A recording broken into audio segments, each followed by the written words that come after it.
സമാധിയാവാൻ എനിക്ക് സമയമായി എന്ന് പറഞ്ഞ് എന്റെ അച്ഛൻ സമാധി ആവാൻ വേണ്ടി അവിടെ ചെന്ന് അച്ഛൻ പത്മാസനത്തിൽ ഇരിക്കുകയാണ്. ആ പീഠത്തില് പത്മാസനത്തിൽ ഇരുന്നിട്ട് എന്നെ അനുഗ്രഹിച്ച് ഈ സമാധി ആകുന്ന സമയം ആരും കാണാൻ പാടില്ല. ഇപ്പൊ ഒരു ഡോക്ടറെ വിളിച്ചുകൊണ്ടൊന്ന് കാണിക്കാന്ന് പറഞ്ഞു കഴിഞ്ഞാൽ ആ ഡോക്ടർ തൊട്ട് അതിനെ കളങ്കപ്പെടുത്തത്തില്ലേ. അച്ഛന്റെ ആ യോഗ കലകളെല്ലാം ആ പ്രാണശക്തിയെല്ലാം ഉണർത്തി അതുവരെ മൂടി ആ ഭസ്മവും ഈ സുഗന്ധദ്രവ്യങ്ങളും കർപ്പൂരം എല്ലാം ഇട്ട് അച്ഛനെ നിമഞ്ജനം ചെയ്തിരിക്കുകയാണ്.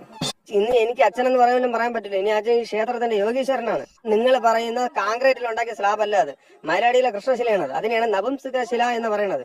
ആ ശരീരത്തിന്റെ 6 ആധാര ചക്രങ്ങൾ കൊണ്ടത്തി കുണ്ടലിനി ശക്തികൾ എന്ന് പറയുന്ന സാധനമുണ്ട്. അത് ഇന്നത്തെ ശാസ്ത്ര ലോകത്തിനൊന്നും ഇനി കണ്ടുപിടിച്ച് ഇനി വരുമ്പോ ഇനി ഈ പറയണ കേട്ട് കഴിഞ്ഞ് ഇന്ന് ലോകത്ത് ഇനി ആരും സമാധി ആവൂലല്ലോ ഇനി.